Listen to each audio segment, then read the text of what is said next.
Welcome to the showcase. This is where I interview entertainers, acts, agents, magicians, everybody, because I believe people like to know about entertainers and business people and how they achieve their success. But I can't do this without you, so I'd like to ask you one thing.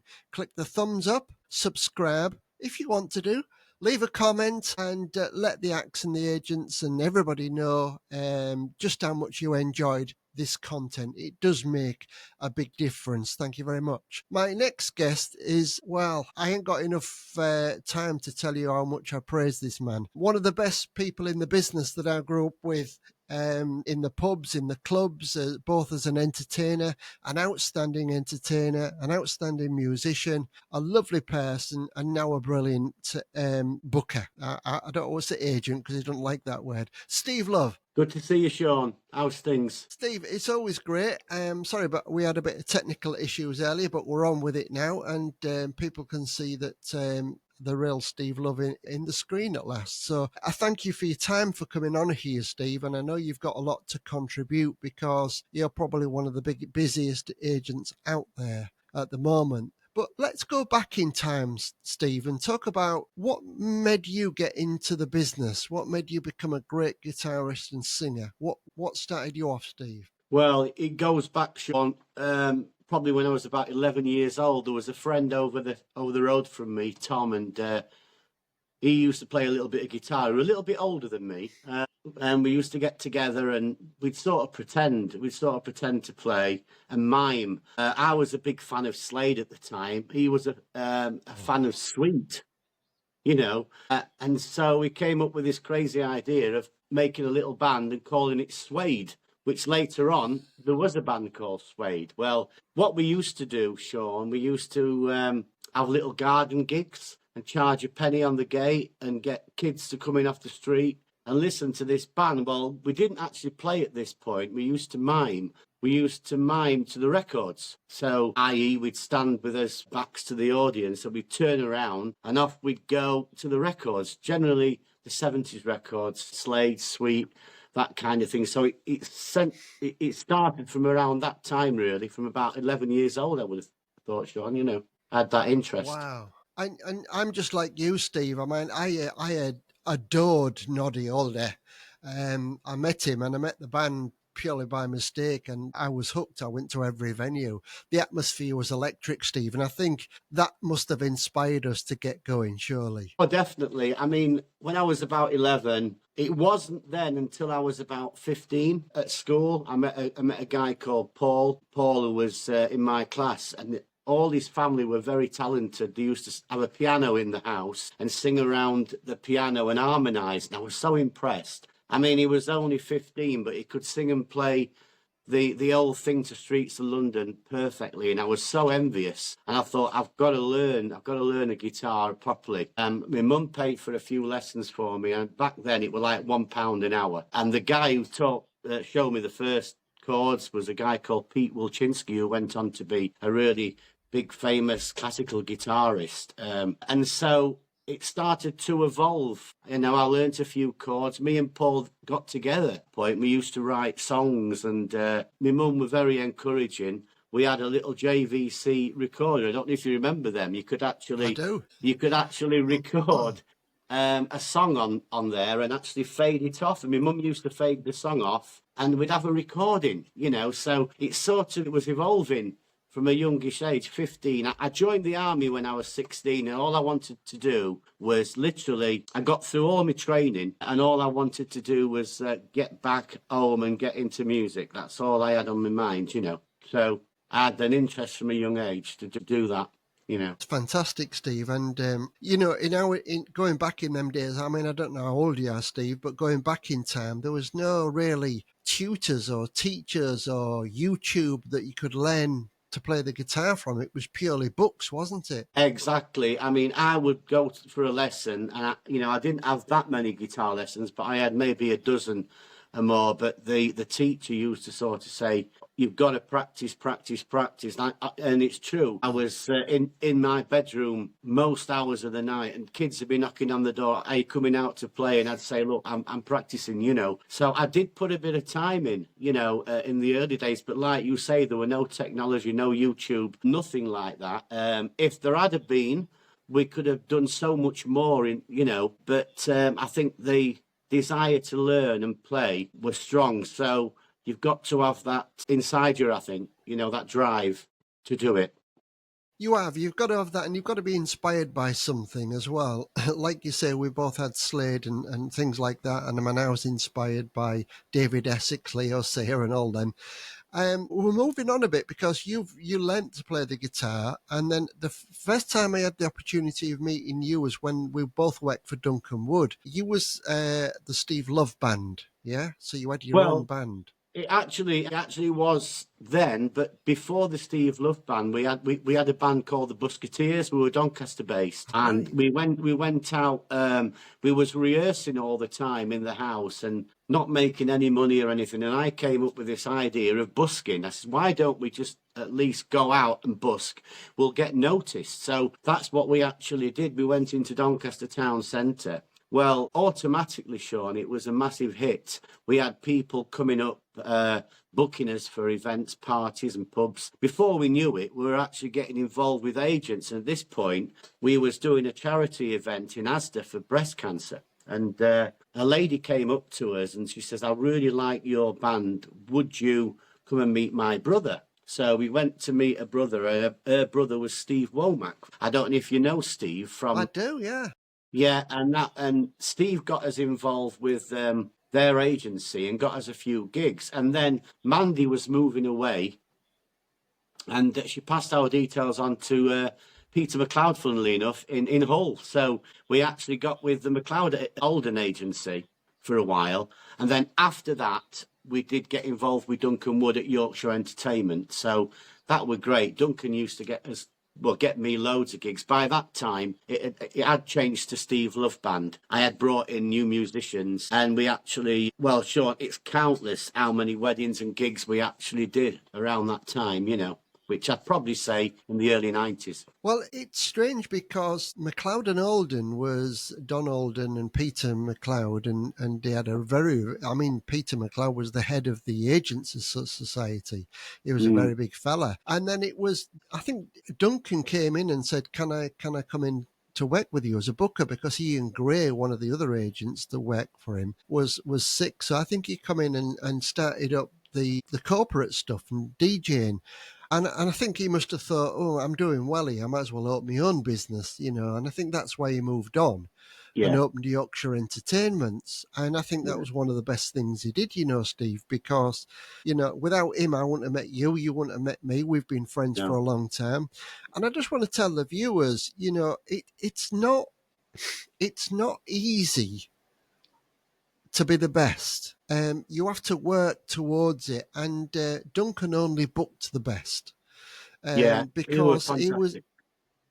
he had top class, you know, venues. I mean, I was going to some places, castles, and there was Yeah, flying in helicopter, you know, guests, and it was just second to none. And I'd come to a venue, and then I'd find working with a Steve Love band, and we'd meet you there. And if it were tight, we'd share gear, and if it wasn't tight, you'd use your brilliant. own gear. And you know, it was all about, you know, sharing each other's experience and giving from the DJ point of view, and the back was working together to create that atmosphere to ensure the client had the best event. Yeah, exactly, Sean. Exactly. I mean, I remember once meeting you one particular occasion. I think it was possibly a venue, the Willoughby Manor, and it was a corporate event. Yeah. And we were a bit strapped for space and everything else because we'd moved that many tables in or whatever it was. And you kindly said, "Steve, you're happy to use my PA." We plugged in. We had a fantastic night. You started, filled, and finished the evening, and it was a success. Yeah, Duncan was great. He used to send us to all kinds of good gigs. I think that's what set me on really, um, to even bigger things. You know, so Yeah. um, Well, We'll talk getting in. about that in a minute, Yeah, Steve. yeah, sure. First of all, I want to talk about you and your acoustic because you're a natural. You know, you pick that acoustic up, you sing Yeah. along, and I know you go to do all the OAP pensioners' homes, don't you, and things. Well, I think, Sean, what's actually happened as I reached 60 Yeah, in April. I mean, I'm not reached 60 in April. I'd sort of decided my banding days were over. You know, I've yeah, for over 32 years, I've performed late nights, and I decided I didn't want the late nights anymore. But to keep my hand in, I have been doing some little gigs with my bass player Andy Needham. He was doing a few gigs with me as a duo, but we've sort of decided. Well, I've sort of decided to calm the night gigs down now.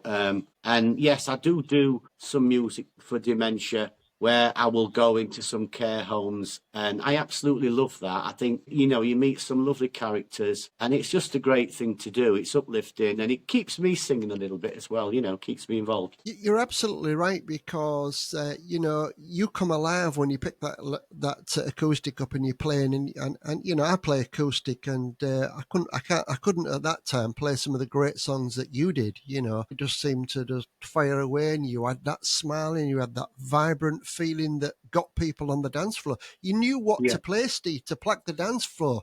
There's Mm. plenty of acts out there, as you rightly know, that can pick up the guitar and can probably sing brilliant, but if they can't entertain and get the people on the dance floor, it's a different kettle of I was, fish, I Steve, was, isn't it?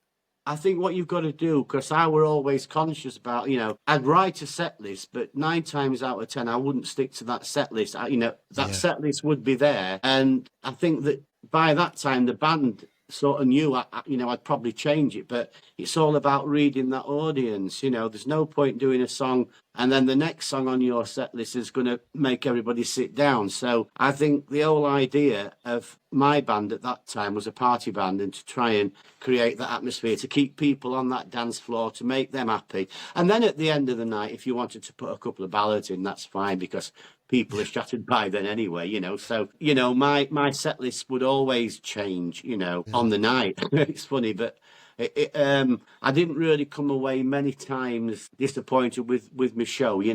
We always had great yes. thanks from the audience and rebookings, and Duncan would ring me back up and say fantastic gigs. The rebook, somebody wants you back for next year, and so yeah, that's how it works, Sean. Yeah, you're Um, right. it was great. You told me, Steve, that you went on a cruise, didn't you, with your band as well? Basically, what happened when the Musketeers lasted like 10 years, and we finished in 2001. And it went from 2001 as the Steve Love Band going onwards. And an agent got in touch with us from London, Gary Parks Music. Gary's was very nice. He was actually a Doncaster guy. He actually moved from Doncaster to work in London and set up Gary Parks Music. And he books all the cruise ships, all the liners, the Cunards and everything. And he got us our first cruise on Fred Olsen, and it was a 60s cruise. So basically, we was booked to play 60s songs, the Beatles, Herman's Hermits, Jerry and the Pacemakers, all live. And we were so excited about getting this cruise. It was first cruise, and we went on, and we took on all this equipment, amps, drums, you name it, a guitar, And the cruise director looked at us and said, "What are you doing, guys? You only need your guitar and you don't need your drumsticks because everything's here, the sound man and everything." So we actually went on, and we had a blinder. I mean, we Yeah. were hit after the first gig. The cruise director came up to us and said, "Guys, we really enjoyed what you do. And we'd like you to come back and do some more cruises for us."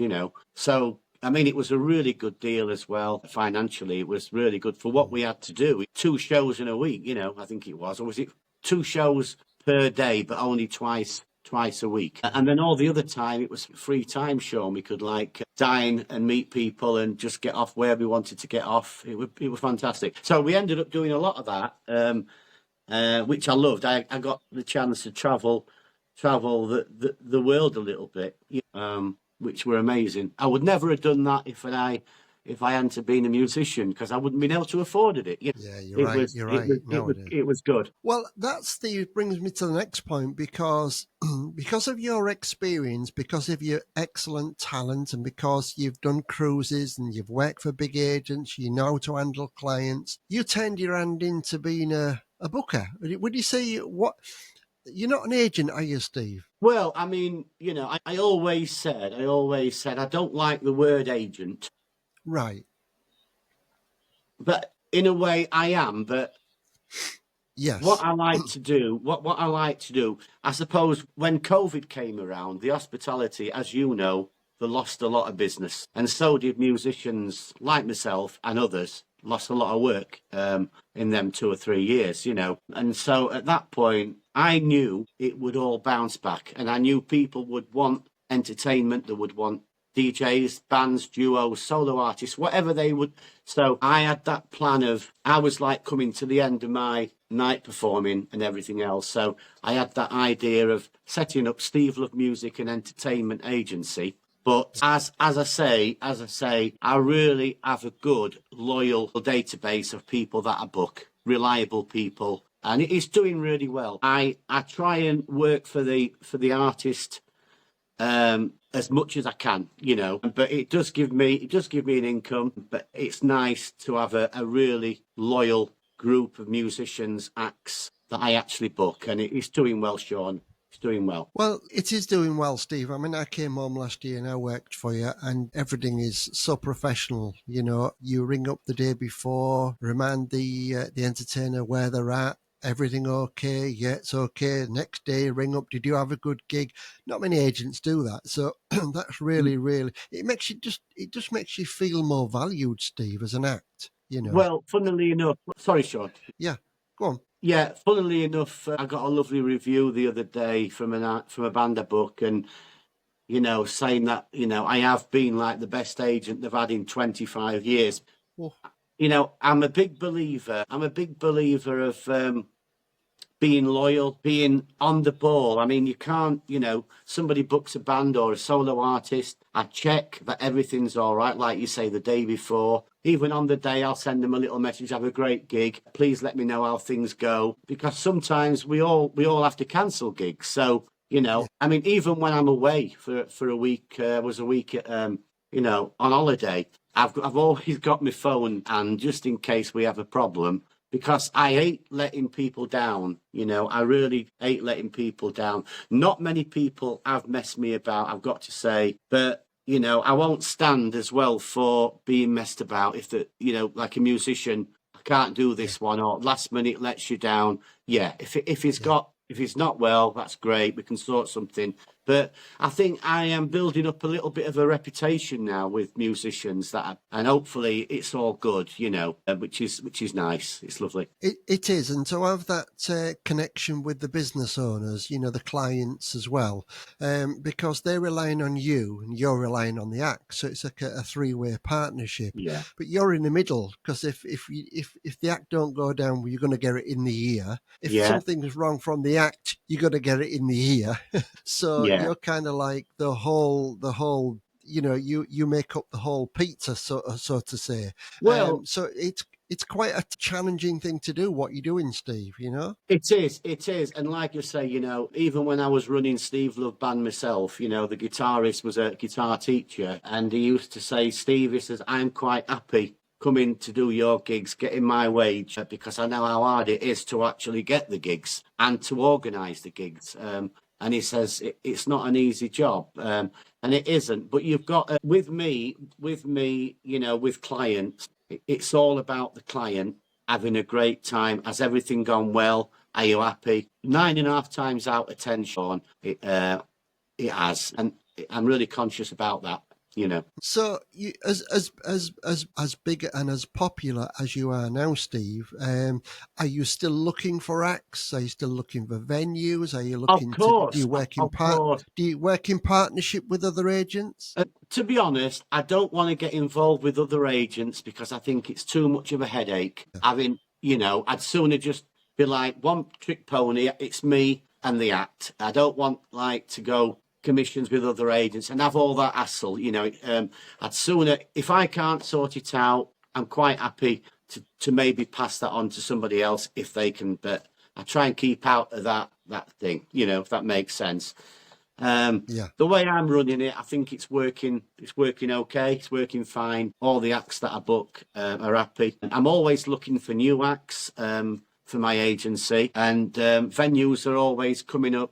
People contact me and say, "Steve, could you provide? I want one act a month for my bar. Can you do this?" No problem. I'll send them some options, and we'll take it from there, Sean. Yeah, yeah. Is there anything in particular that you think you need more than anything else? Like, do you need more bands? Do you need more solos? Or because I there's a lot think of solos and duos around. Yeah, I've got plenty of solos and duo acts.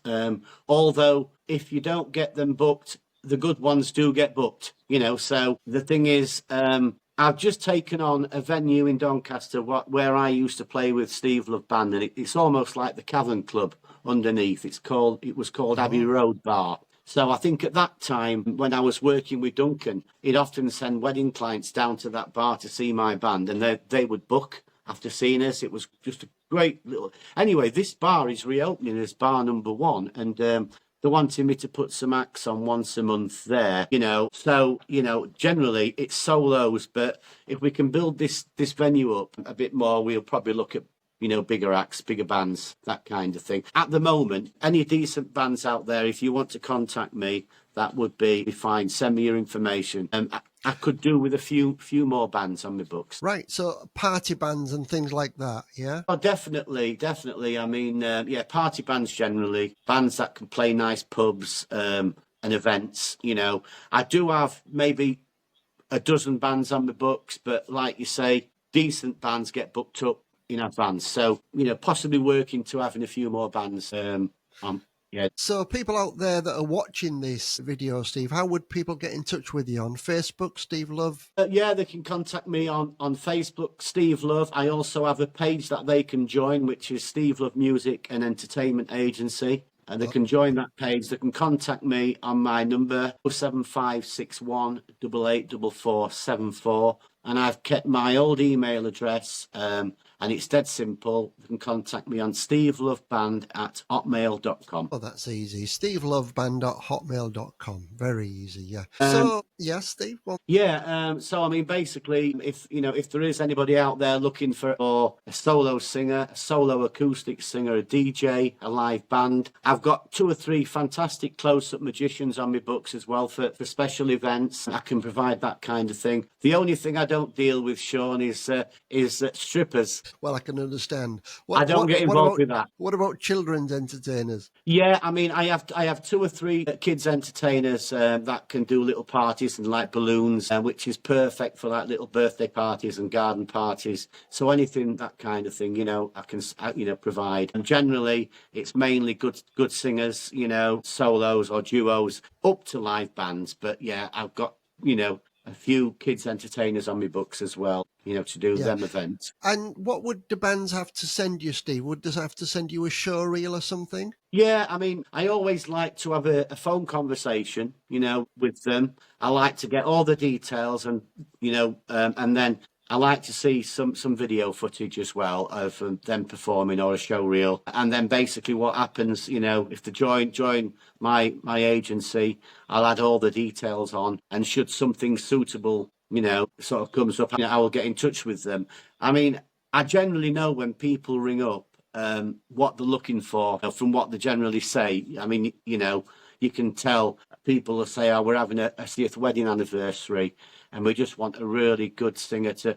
So straight away, my mind's thinking, who would be suitable for this, and that's how I work, And generally, it's working fine. 99% of your work, I think, is all pickups as well, Steve. Is that right? Well, basically, as an artist myself, and you'll know, Sean, working for agents in the past, we used to travel from one end of the country to the other and not get paid, and we'd have to wait a month for payment. And at the time, we just did it because that was the norm, But nowadays, I don't think I'll ever get an act to work unless they actually get paid. I booked an act a couple of months ago, and it was this lovely pub near me, and they actually pay it on like a system where you email the brewery.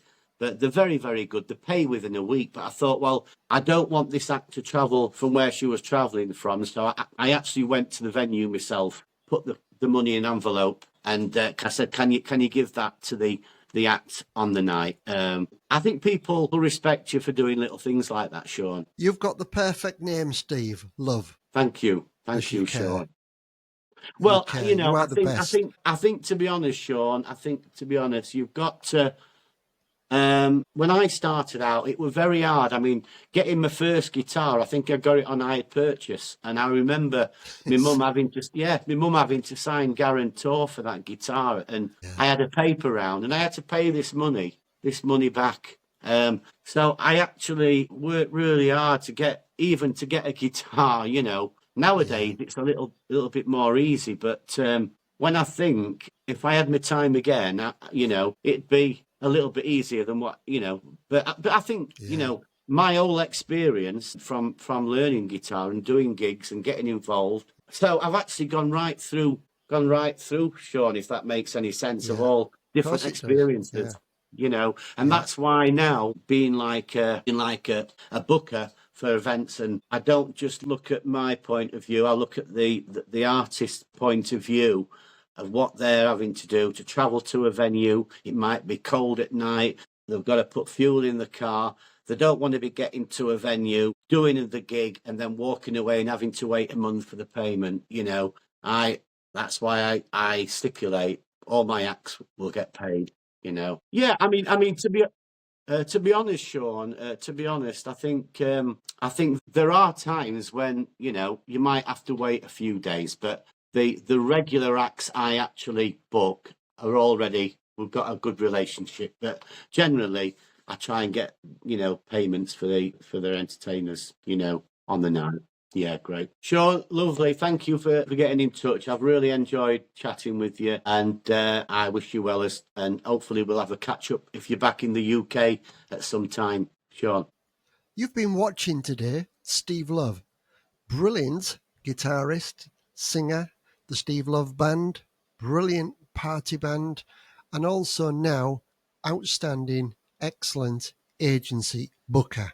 So if you want to use Steve as an artist, you want Steve to book you, or you want to work with Steve, you're a venue and you want to book acts or something like that, I really suggest you get in touch with Steve. He's the right man to be.